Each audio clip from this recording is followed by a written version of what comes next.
مولاي صل وسلم دائما أبدا على حبيبك خير الخلق كلهم مولاي. نحمده ونستعينه ونستغفره ونؤمن به ونتوكل عليه ونعوذ بالله من شرور أنفسنا ومن سيئات أعمالنا. من يهد الله فلا مضل له ومن يضلله فلا هادي له. أشهد أن لا إله إلا الله وحده لا شريك له وأشهد أن محمدا عبده ورسوله لا نبي بعده. أشهد أن لا إله إلا الله وحده لا شريك له وأشهد أن محمدا عبده ورسوله لا نبي بعده. اللهم صل على محمد وعلى آله وأصحابه أجمعين. قال الله تعالى في القرآن الكريم: أعوذ بالله من الشيطان الرجيم. بسم الله الرحمن الرحيم. يا أيها الذين آمنوا اتقوا الله حق تقاته ولا تموتن إلا وأنتم مسلمون. وقال أيضا: يا أيها الذين آمنوا اتقوا الله وقولوا قولا سديدا يصلح لكم أعمالكم ويغفر لكم ذنوبكم ومن يطع الله ورسوله فقد فاز فوزا عظيما. وقال النبي صلى الله عليه وسلم في حديث قدسي عن أبي درداء رضي الله عنه يقول: سمعت أبو القاسم صلى الله عليه وسلم يقول: إن الله قال يا عيسى إني باعث من بعدك أمة إن أصابهم ما يحبون حمد الله وإن أصابهم يكرهون تسبوا والصبر ولا حلم ولا علم. كيف يكون هذا لهم ولا حلم ولا علم يا رب؟ قال الله تعالى: أعطيهم من حلمي وعلمي أو كما قال رسول الله صلى الله عليه وسلم. أما بعد. Sidang jamaah Jumat yang dirahmati Allah Subhanahu wa taala. Kita bersyukur kepada Allah taala, Allah telah memberikan kepada kita iman. Sehingga dengan iman kita mampu untuk menggerakkan jasad kita untuk mentaati Allah taala. Tanpa iman, hadirin sekalian, sesehat apapun itu orang, sekaya apapun dia, seterkenal apapun dia, bagaimanapun dahsyat hebatnya kekuasaannya, dia tidak akan mampu untuk mentaati Allah. Tapi dengan iman, hadirin sekalian, meskipun sakit dia, miskin dia, bukan siapa-siapa, tapi ada iman di dalam hatinya, maka orang ini pun Allah akan berikan taufik, kekuatan untuk mentaati Allah. Maka perkara iman adalah perkara yang paling penting dalam kehidupan manusia. Tingkatkan iman kita sampai kita mendapatkan derajat takwa. Diwajibkan oleh Allah Ta'ala, hadirin sekalian, setiap khatib dalam setiap khutbahnya untuk mengingatkan tentang pentingnya ketakwaan kepada Allah Subhanahu wa taala. Karena kemuliaan seorang manusia hanya dalam ketakwaan saja. Siapa yang bertakwa dia mulia, siapa yang tidak bertakwa dia hina. Sederhana saja. Orang miskin tinggal di kampung, di pedalaman, tak tampan, tak rupawan. Dia bicara, tak ada orang yang mendengarkan dia bicara. Dia bagi usulan, tak ada yang terima usulan dia. Dia pinang anak orang, tak ada yang mengambil dia menjadi menantu. Tapi di hati dia ada ketakwaan kepada Allah. Ketahuilah, satu orang yang semacam ini, dia lebih mulia dalam pandang Allah daripada seluruh raja-raja kafir yang ada di seluruh dunia ini. Jadi hadirin sekalian, orang-orang bertakwa, laki-laki dan wanita, adalah calon raja dan ratu di syurga. Maka ulama sampaikan, kita mesti memuliakan semua orang-orang beriman dan bertakwa seperti memuliakan raja dan ratu. Jangan lukai hati saudara muslim. Siapa yang sengaja menghancurkan, menyakiti hati saudara muslimnya, itu dosanya, kata Ibnu Mas'ud radhiyallahu anhu, dia dengar dari Rasulullah sallallahu alaihi wasallam, seperti menghancurkan 70 Ka'bah. Tidak main-main hadirin sekalian. Maka hati-hati lisan bicara, hati-hati kita bertindak, berbuat, menulis tentang saudara muslim kita. Maka hadirin dirahmati Allah Subhanahu wa taala, kita mesti memahami Allah Taala menciptakan kita di dunia ini bukanlah untuk dunia. Orang-orang terbaik, para nabi, para rasul, sahabat-sahabat, sahabiah, para wali-wali Allah, mereka tak lama di dunia ini. Mereka semua telah pergi meninggalkan dunia ini, hadirin sekalian. Orang-orang jahat, raja-raja kafir, musuh-musuh Allah, mereka pun tak lama di dunia ini. Maknanya apa, hadirin sekalian? Kita ini bukan untuk dunia. Dunia diciptakan Allah untuk kita manusia, tapi manusia diciptakan oleh Allah bukan untuk dunia. Ya. Kalau saja kita diciptakan untuk dunia ini, tentulah kita akan berlama-lama selamanya di dunia, tapi tidak. Semua kita hanya sebentar saja mampir di dunia, 60-70 tahun, kadang lebih, kadang kurang. Lalu lanjutkan perjalanan, hadirin sekalian. Melanjutkan perjalanan untuk berjumpa dengan Allah Subhanahu wa taala. Maka ada sebagian orang hari ini sedang berjuang menuju azabnya Allah, ada yang sedang berjuang menuju surganya Allah. Tuan-tuan sekalian, jangan kalian fikir, bapak-bapak fikir itu Fir'aun tidak berjuang. Fir'aun mati-matian berkorban, mengorbankan harta, diri, tenaganya, menangis dia, ketakutan dia, bahkan hancur binasa, dibenamkan di Laut Merah. Tapi semua pengorbanan Fir'aun membawa dia ke dalam laknatnya Allah Subhanahu wa taala. Fir'aun berkorban, Nabi Musa juga berkorban, Abu Jahal berkorban, Rasulullah SAW juga berkorban. Kita di dalam masjid mengorbankan juga hadir waktu kita, tenaga kita. Di luar sana orang bermaksiat juga berkorban. Ketakutan juga mereka, gelisah juga hati mereka, menangis mereka, habis harta mereka. Tapi semua pengorbanan orang-orang mendurhakai Allah membuat dia dalam kehinaan. Maka hadirin sekalian, bersyukur kita kepada Allah. Allah berikan kita hidayah, Allah berikan kita, hadirin mulia, kebahagiaan. Bahkan orang beriman Allah akan berikan dia kebahagiaan di saat-saat terburuk dalam kehidupannya. Di saat terancamnya nama baik, orang beriman tersenyum karena dia yakin sedang terjadi transfer amal dari buku catatan amal orang zalim itu ke buku catatan amalnya. Kita tidak usah sedih, Pak, difitnah orang, digibah orang. Katakan kepada Allah, ya Allah, terima kasih Engkau telah beri hamba pahala tanpa bersusah payah. Jadi hadirin sekalian, orang beriman tidak mungkin susah. Orang beriman tidak mungkin stres, galau, hadirin mulia. Karena dia berhusnuzon kepada Allah, sangka baik kepada Allah, dan Allah mampu memberikan kebahagiaan di saat-saat terburuk dalam kehidupan. Nabi Ibrahim alaihissalam di dalam kobaran api Allah berikan kebahagiaan. Satu orang bertanya, wahai Ibrahim, kapan saat terindah dalam kehidupanmu? Ketika aku dibakar.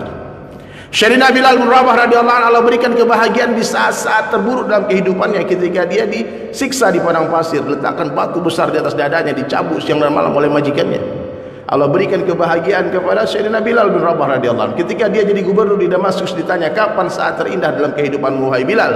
Dikatakan, ketika aku disiksa di padang pasir. Jadi hadirin dirahmati Allah Subhanahu wa taala, inilah ketetapan Allah. Wa may yuti'illaha wa rasulahu faqad faza fawzan 'azima. Siapa yang mentaati Allah dan Rasulnya, sungguh dia telah mendapatkan kesuksesan yang besar. Ya. Allah meletakkan kebahagiaan, kesuksesan, kejayaan, kemuliaan manusia hanya dalam mentaati Allah saja. Siapa saja yang mentaati Allah pasti bahagia. Orang kaya taat kepada Allah pasti bahagia. Orang miskin taat kepada Allah pasti bahagia. Orang sehat taat kepada Allah pasti bahagia. Orang sakit taat kepada Allah pasti bahagia. Presiden taat kepada Allah pasti bahagia. Gubernur, wali kota, bupati, pacamat taat kepada Allah pasti bahagia. Jenderal sampai kepada orang-orang di bawah satpam perumahan, kalau taat kepada Allah pasti bahagia. Tapi kalau mereka tidak taat kepada Allah, Allah hinakan.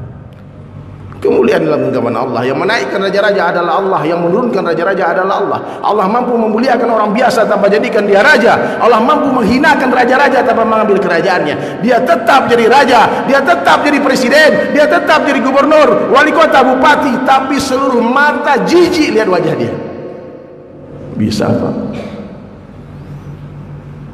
Kemuliaan dalam genggaman Allah. Allah mampu membahagiakan orang miskin tanpa memberi dia harta. Allah pun mampu menyusahkan orang kaya tanpa mengambil hartanya.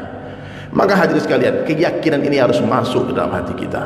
Siapa yang mau taat kepada Allah, siapa yang mau mentaati Rasulullah SAW, hidup dengan cara Nabi, pasti Allah muliakan dia di dunia yang sementara dan di akhirat yang selama-lamanya. Maka mulai hari ini kita hijrah.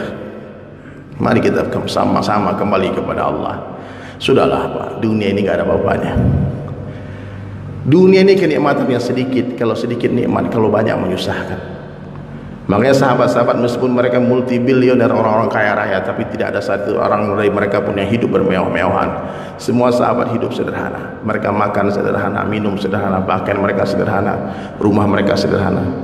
Sampai sekarang kalau kita pergi ke Makkah, Madinah, tak nampak puing-puing rumah sahabat.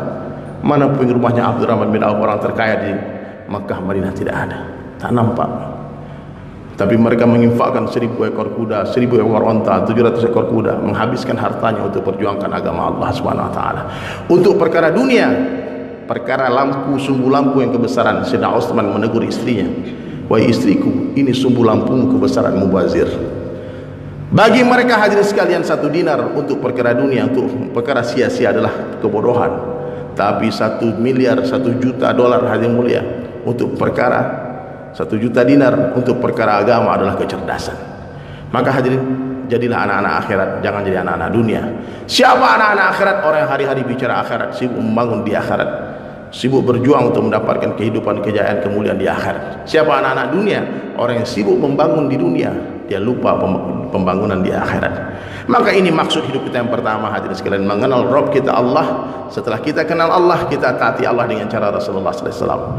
Mulai hari ini hiduplah dengan cara Nabi, makanlah dengan cara Nabi, minumlah dengan cara Nabi, berpakaian dengan cara Nabi, bermuamalah dengan cara Nabi. Dari bangun tidur sampai tidur lagi, Nabi mencontohkan bagaimana tata cara kehidupan.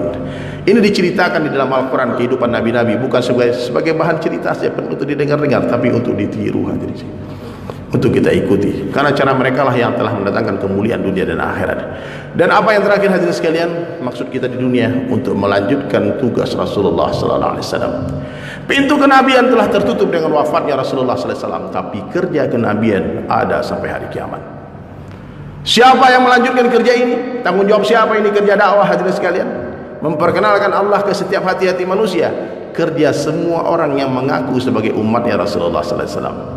Qul hadhihi sabili ad'u ila Allah. Hai Muhammad, kabarkan kepada seluruh umatmu, inilah jalanku, ajak manusia kepada Allah.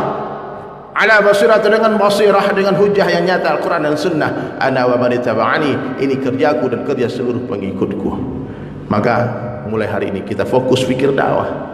Doakan semua orang di seluruh dunia. Fikirkan umat Nabi, bagaimana semua orang selamat dari azab Allah, masuk ke dalam syurganya Allah.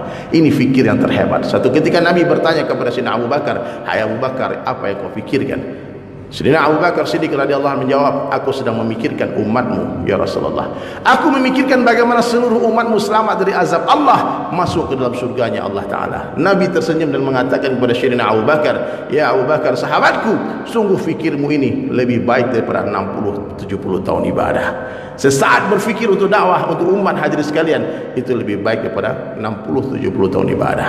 Maka saya mengajak bapak-bapak hari ini, kumpulkanlah dunia harta sebanyak mungkin, silahkan, gunakan seperlunya, sisanya fisabilillah. Ingat, umat Nabi ada di Amerika, di Eropa, di Rusia, ada di Australia, ada di Afrika, ada di kutub utara, Jepang, Korea, Taiwan, semua. Di mana ada manusia, hadirin mulia, Allah hantar kita ke sana. Kuntum khaira ummatin ukhrijat linnas, kalian adalah the best of umat yang terbaik yang dikeluarkan untuk seluruh manusia. Diharamkan surga dimasuki oleh kaum-kaum terdahulu sebelum kita memasuki surga. Datangnya belakangan, masuk surganya awal, ini umat. Nabi-nabi berdoa kepada Allah, ya Allah jadikan aku sebagai umatnya Muhammad sallallahu alaihi wasallam. Bayangkan bagaimana hebat dahsyatnya ini umat. Nabi ingin seperti kita. Nabi Ibrahim memohon kepada, ya Allah jadikan hamba sebagai umatnya Muhammad sallallahu alaihi wasallam. Nabi Musa minta kepada Allah, ya Allah jadikan hamba sebagai umat Rasulullah sallallahu alaihi wasallam. Nabi Isa pun meminta kepada Allah. Satu-satunya doa yang Allah kabulkan hanyalah doanya Nabi Isa alaihissalam. Sebelum hari kiamat Nabi bercerita Allah akan turunkan lagi Nabi Isa, tapi bukan sebagai Nabi, tapi sebagai umatnya Rasulullah sallallahu alaihi wasallam. Ini umat hebat. Kita bukan Nabi, tapi Allah beri tanggung jawab Nabi di pundaknya ini umat. Kita dihantar bukan hanya untuk memikirkan anak istri kita saja, tetangga kita pikirkan. Bertahun-tahun kita bertetangga, satu klaster, satu perumahan. Pernah gak kita ke rumahnya dia, ajak dia ke masjid? Pernah gak Pak? Bahkan kita gak tahu agama tetangga kita apa. Bertahun-tahun, hadirin mulia. Kalau rumah tetangga terbakar, padamkan itu api, jangan katakan alhamdulillah rumah saya tidak. Inilah Islam, ada kepedulian. Kita fikirkan umat Rasulullah SAW. Mulai dari mana? Dari diri kita, rumah kita. Ku anfusakum wa ahlikum nara. Kemudian siapa lagi harus kita fikirkan? Wa anzir ashiratakal akrabin. Berilah peringatan kepada karib kerabat terdekatmu. Kemudian siapa lagi harus kita fikirkan? Walitunzira umal qura wa man haulaha. Berilah peringatan orang kampungmu dan orang sekitar kampungmu. Setelah siapa lagi? Seluruh dunia. Ukhrijat linnas ta'muruna bil ma'ruf wa tanhauna 'anil munkar wa tu'minuna billah. Saya doakan semoga sidang jamaah Jumat Allah pilih menjadi dai-Nya, kemudian menggunakan sisa umur hanya untuk mendakwahkan agama ke ujung-ujung dunia. Wal 'asr innal insana lafi khusr illa alladhina amanu wa 'amilus salihati wa tawassaw bil haqq wa tawassaw bis sabr.